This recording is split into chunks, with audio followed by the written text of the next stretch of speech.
Doctor Baba Saheb Ambedkar open university.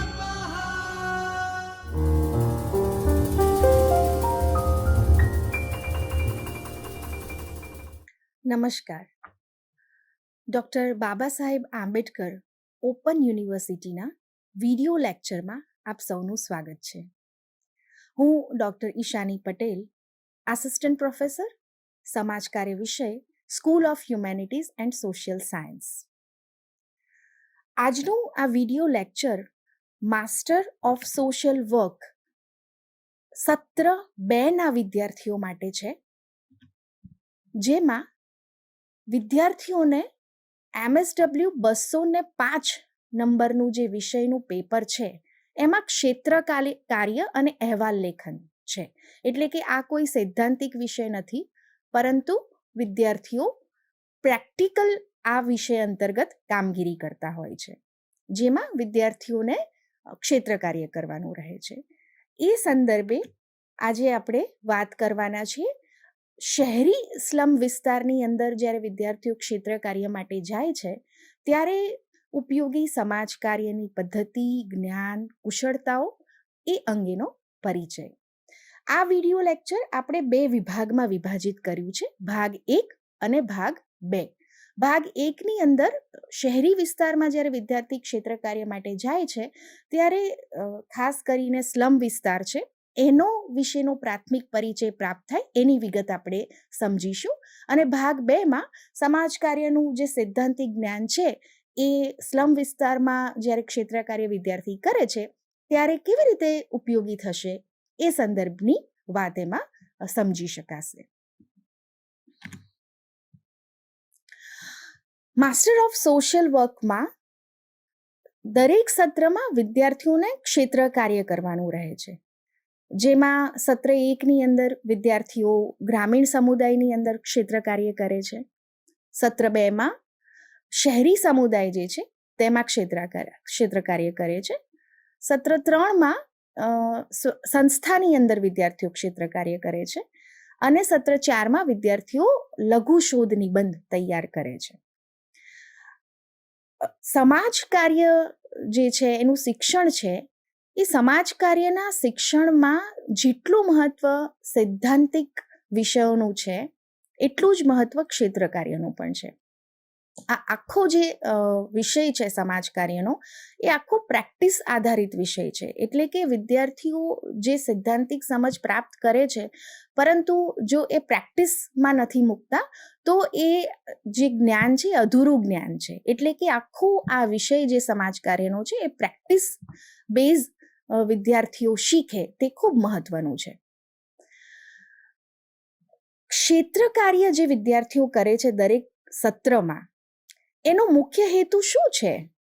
તો એનો મુખ્ય હેતુ છે કે ભાઈ વિદ્યાર્થી સ્વ કાર્ય દ્વારા, સ્વ અનુભવ દ્વારા જાતે કરીને જે કામગીરી કરે છે, પોતે એનો અનુભવ લે છે અને એના આધારે જે સમજ વિકસાવે છે, શીખે છે, એ મહત્વનું છે. એટલે કે સ્વકાર્ય અને સ્વ અનુભવ દ્વારા શીખવું એ ક્ષેત્ર કાર્યનો મુખ્ય હેતુ છે. એક રીતે આપણે જોવા જઈએ તો ક્ષેત્ર કાર્ય જે છે એ વિદ્યાર્થીઓ માટે સામાજિક પ્રયોગશાળા છે, એક લેબ છે કે વિદ્યાર્થી ત્યાં જાય છે અને એ પોતે જે પ્રવૃત્તિઓ કરે છે, જે અવલોકનો કરે છે, જે સમજ ઊભી કરે છે, એ સમજ જે છે એ સમજના આધારે સમાજ કાર્યના સંદર્ભમાં વિદ્યાર્થીઓનો એક દ્રષ્ટિકોણ બને છે. સમાજના પ્રશ્નોની સમજવાની એની એક દ્રષ્ટિ સમાજ કાર્યકર તરીકેની વિકસે છે. અને જે સૈદ્ધાંતિક જ્ઞાન વિદ્યાર્થી વર્ગમાં ભણે છે એ સૈદ્ધાંતિક જ્ઞાનને પરખી શકે છે જ્યારે ફિલ્ડમાં જાય છે એના આધારે કે કેવી રીતે આ સૈદ્ધાંતિક જ્ઞાન ફિલ્ડમાં એ વિદ્યાર્થીને ઉપયોગી થાય છે. અને એટલા જ માટે ક્ષેત્ર કાર્યમાં એ ખૂબ મહત્વનું છે કે વ્યાપક સુઆયોજિત ક્ષેત્ર કાર્ય માટેનો એક આખો કાર્યક્રમ વિદ્યાર્થીઓ ઘડે અને એના આધારે જે છે ક્ષેત્ર કાર્યની અંદર વિદ્યાર્થીઓ કામગીરી હાથ ધરે, જેથી કરીને વિદ્યાર્થીઓ સમાજને સ્પર્શતા જે પ્રશ્નો છે એ પ્રશ્નોના નિરાકરણમાં વૈજ્ઞાનિક દૃષ્ટિકોણથી સમસ્યા સમાધાન કેવી રીતે થઈ શકે એની એક સમજ પ્રાપ્ત કરી શકે. એટલે આમ એક રીતે આપણે કહીએ કે ભાઈ સમાજ કાર્યમાં જેટલું જ મહત્વ થિયરીનું એટલું જ પ્રેક્ટિસનું છે. એટલે થિયરી વગર પ્રેક્ટિસ અને પ્રેક્ટિસ વગર થિયરી જે છે એ અર્થહીન છે. એ સમાજ કાર્યમાં ખૂબ મહત્વની બાબત છે. જે વિદ્યાર્થીઓ સમાજ કાર્યનો અભ્યાસ કરી રહ્યા છે આ સમજે કે જેટલું જ તમે વિષયોનું સૈદ્ધાંતિક જ્ઞાન પ્રાપ્ત કરો છો એટલું જ મહત્વ ક્ષેત્ર કાર્યનું છે. એટલે ક્ષેત્ર કાર્ય દરેક સત્રમાં વિદ્યાર્થી કરે તે જરૂરી છે. દરેક સત્રમાં ઓછામાં ઓછા વિદ્યાર્થીને 30 દિવસ જે તે સમુદાયમાં જઈ અને ક્ષેત્ર કાર્યની કામગીરી કરવાની રહે છે. સત્ર 2માં વિદ્યાર્થીઓને શહેરી સમુદાયની અંદર ક્ષેત્ર કાર્ય કરવાનું રહે છે. અને શહેરી સમુદાય જે છે એના પ્રશ્નો શું છે એ સંદર્ભના ઘણા બધા વિડીયો લેક્ચર્સ આપણે મૂકેલા છે, જે ખાસ વિદ્યાર્થીઓને સૂચન છે કે તે જોવે, જેથી કરીને એમની એક ખ્યાલાત્મક સ્પષ્ટતા શહેરી સમુદાયની જે છે એ વિકસે. અહીંયા મેં જે શહેરી સમુદાયના સંદર્ભમાં કેટેગરી પાડી છે કે ભાઈ શહેર આપણે કોને કહેવાય, તો એ સંદર્ભમાં આપણને ખ્યાલ છે કે વસ્તીની દ્રષ્ટિએ શહેરોને વિભાજિત કરવામાં આવ્યા છે, જેમાં કસ્બા જે છે, ટાઉન આપણે કહીએ છીએ, શહેર જે છે, પછી મહાનગરો અને મહામહાનગરોના સંદર્ભમાં વસ્તીની દ્રષ્ટિએ શહેરોને વિભાજિત કરવામાં આવતા હોય છે. સત્ર 2માં જ્યારે વિદ્યાર્થી ફિલ્ડ કરે છે એટલે શહેરી સમુદાયને સ્પર્શતા જ્યારે પ્રશ્નોને સમજવાનો પ્રયત્ન કરે છે ત્યારે શહેરી વિસ્તારમાં જે સ્લમ વિસ્તાર છે, સ્લમ વિસ્તાર એટલે કે જ્યાં જે લોકો વસવાટ કરે છે ત્યાં વ્યક્તિઓની જે મૂળભૂત જરૂરિયાતો આપણે કહી શકીએ એ જરૂરિયાતોનો અભાવ હોય છે. એવા વિસ્તારોમાં એ રહેનારા જે લોકો છે એમને સ્પર્શતા પ્રશ્નો વિદ્યાર્થીઓ સમજવાનો પ્રયત્ન કરે છે. ને એટલા જ માટે શહેરી વિસ્તારમાં વિદ્યાર્થીઓ જ્યાં સમાજ કાર્યની જરૂર છે એવા વિસ્તારોમાં જઈને કામગીરી કરતા હોય છે. ને એ જરૂરિયાત શહેરી વિસ્તારોમાં, સ્લમ વિસ્તારોમાં અનુભવાતી હોય છે, જોવાતી હોય છે. તો સ્લમ વિસ્તાર જે છે એની વ્યાખ્યાઓના આધારે આપણે સમજી શકીએ કે સ્લમ વિસ્તાર કોને કહી શકાય. તો જ્યાં આંગાડી જે માનવ વસવાટ છે એ વસવાટને રહેવા માટેની જે મૂળભૂત જરૂરિયાતો છે એ જરૂરિયાતો જ્યારે નથી અને એ જરૂરિયાતોના અભાવે વ્યક્તિના સર્વાઈવલના, એટલે કે વ્યક્તિ ત્યાં જીવી શકે યોગ્ય રીતે, વ્યવસ્થિત રીતે, સ્વાસ્થ્યના સંદર્ભની જે પણ કંઈ સુવિધાઓ છે, શિક્ષણના સંદર્ભની જે પણ કંઈ સુવિધાઓ છે, અર્થ ઉપાર્જનના સંદર્ભમાં જે પણ કંઈ સુવિધાઓ છે, તો એ બધી સુવિધાઓના સંદર્ભમાં જે પ્રશ્નો છે એ પ્રશ્નો દિન પ્રતિદિન લોકો અનુભવતા હોય એવા વિસ્તારમાં જ્યારે વ્યક્તિઓ વસવાટ કરતા હોય છે એ વિસ્તારોને સ્લમ વિસ્તાર કહેવામાં આવે છે. કે જ્યાં વસ્તીની ગીચતા ઘનિષ્ઠ હોય છે, અસ્વસ્થ વાતાવરણ હોય છે, જે મકાનોમાં લોકો રહેતા હોય છે એ મકાનો જે છે એ ખૂબ નાના હોય છે અને હવા ઉજાસ, પ્રકાશ અને જે કહેવાય કે બેઝિક સુવિધાઓ જે છે, સ્વચ્છતાને સંદર્ભમાં, હાઇજીનના સંદર્ભમાં, પીવાના પાણીના સંદર્ભમાં આ બધી સુવિધાઓનો પણ અભાવ આ વસાહતોમાં જોવા મળતો હોય છે. તો એ દ્રષ્ટિએ અહીંયા 2 અલગ અલગ વ્યાખ્યાઓ મેં મૂકી છે, જે જોઈને સમજવાનો પ્રયત્ન કરવાનો કે ભાઈ સ્લમ વિસ્તાર આપણે કોને કહી શકીએ. સ્લમ વિસ્તાર જે છે શહેરી સમુદાયની અંદર એના કેટલાક મહત્વના પ્રશ્નો જે છે એની એક સમજ સમાજ કાર્યના વિદ્યાર્થી તરીકે આપણને હોય તે જરૂરી છે. અહીંયા મેં કેટલાક પ્રશ્નોનો ઉલ્લેખ કર્યો છે કે કેવા પ્રકારના જે પ્રશ્નો છે એ પ્રશ્નો ત્યાં વસવાટ કરનારા લોકો અનુભવતા હોય છે. એક પ્રશ્ન મહત્વનો છે એ છે આર્થિક પ્રશ્ન.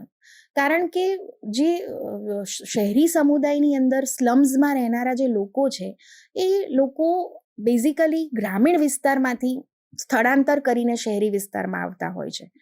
કેમ? કામની શોધમાં, અર્થ ઉપાર્જનના સંદર્ભે. જ્યારે એમના પોતાના સમુદાયમાં, એમના વિસ્તારમાં એમને કામ નથી મળતું ત્યારે એ અભાવ જે છે કે જે જરૂરિયાત છે કે અર્થ ઉપાર્જનની, એ અભાવ એમને ધકેલે છે, પુશ કરે છે શહેરી વિસ્તારની અંદર કામની શોધ કરવા માટે થઈને. અને ત્યાં વસવાટ કરનારા લોકો કામના સંદર્ભે ઘણા સંઘર્ષો અનુભવતા હોય છે. જે પ્રકારના કાર્યો સાથે, અર્થ ઉપાર્જનના કામો સાથે જે લોકો જોડાતા હોય છે, એ કામો પણ ખૂબ સંઘર્ષવાળા હોય છે, ખૂબ શારીરિક શ્રમ માંગી લે તેવા હોય છે.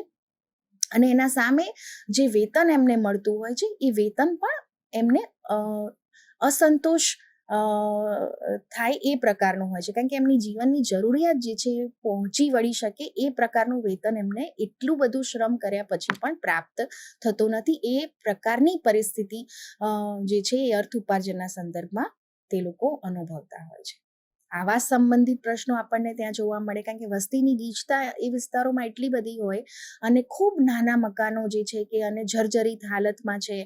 પ્રાથમિક સુવિધા માથે જે છે કે ઘરના જે બાંધકામ છે એમાં પતરા છે અથવા તો એને કવર કરવા માટે થઈને પ્લાસ્ટિકનો ઉપયોગ કર્યો હોય એ લોકોએ. એટલે બેઝિકલી રહેવા માટે ઘણા બધા સંઘર્ષો અનુભવે એ પ્રકારનું એ લોકોને રહેવા માટેની વ્યવસ્થા એ વસાહતોમાં મળતી હોય છે.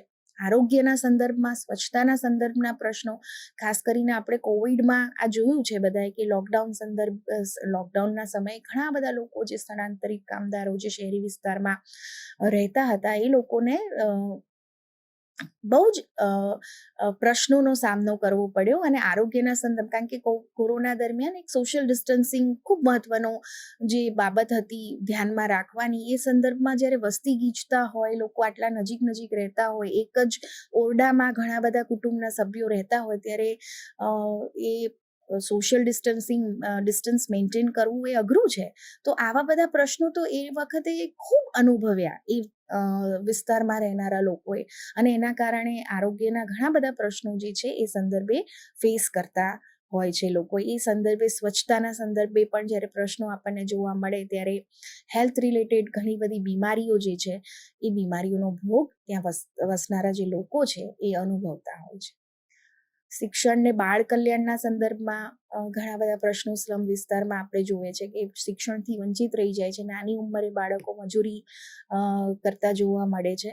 અને બાળકોના ઉછેરમાં જે પ્રાથમિક બાબતો, પાયાની બાબતો જરૂરી છે, એનો અભાવ ત્યાં જોવા મળતો હોય છે. તો શિક્ષણ અને બાળ કલ્યાણના સંદર્ભના પ્રશ્નો, મહિલાઓના સંદર્ભના પ્રશ્નો, પર્યાવરણ સંબંધિત પ્રશ્નો, અપરાધને સંદર્ભમાં પણ ઘણા બધા પ્રશ્નો આપણે જોઈ શકીએ છીએ. કારણ કે કેટલીક વખતે સામાજિકરણની આખી જે વ્યવસ્થા એ વસાહતોમાં જે રીતે ગોઠવાયેલી છે, સામાજિકરણની અસરો પણ નાની ઉંમરે યુવાનોમાં જોવા મળતી હોય છે. ને નાની ઉંમરે અપરાધિક પ્રવૃત્તિઓ તરફ યુવાનો ધકેલાતા હોય તે પણ જોઈ શકાય છે. વ્યસનના પ્રશ્નો પણ આપણે એ વિસ્તારમાં, વસાહતોમાં રહેનારા જે લોકો છે એ લોકો ફેસ કરે છે. એ પણ જ્યારે ત્યાં કામગીરી કરો, ક્ષેત્ર કાર્ય કરો છો, ત્યારે આપણે જોતા હોઈએ છીએ કે ભાઈ ઘણા બધા વ્યસન જે છે, વ્યસનનો ભોગ ત્યાં જે વસવાટ કરે છે એ લોકો બનેલા છે. અને નાની ઉંમરે એના કારણે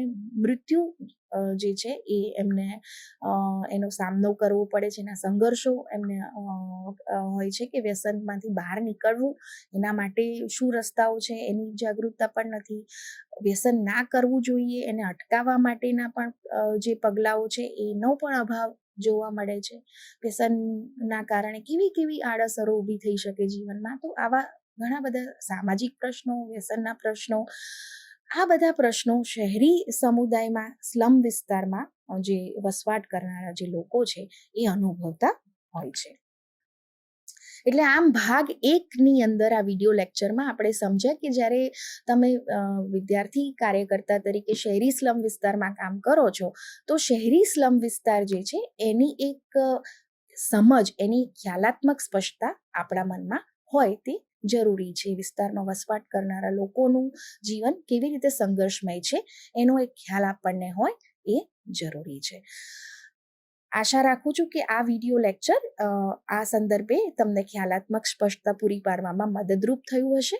ભાગ 2માં જ્યારે શહેરી સ્લમ વિસ્તારમાં આપણે કામ કરીએ છીએ ત્યારે સમાજ કાર્યનું સૈદ્ધાંતિક જ્ઞાન કેવી રીતે ઉપયોગી થાય છે એની આપણે વાત કરીશું. એ પણ ખાસ જોજો. આભાર. स्वाध्यायः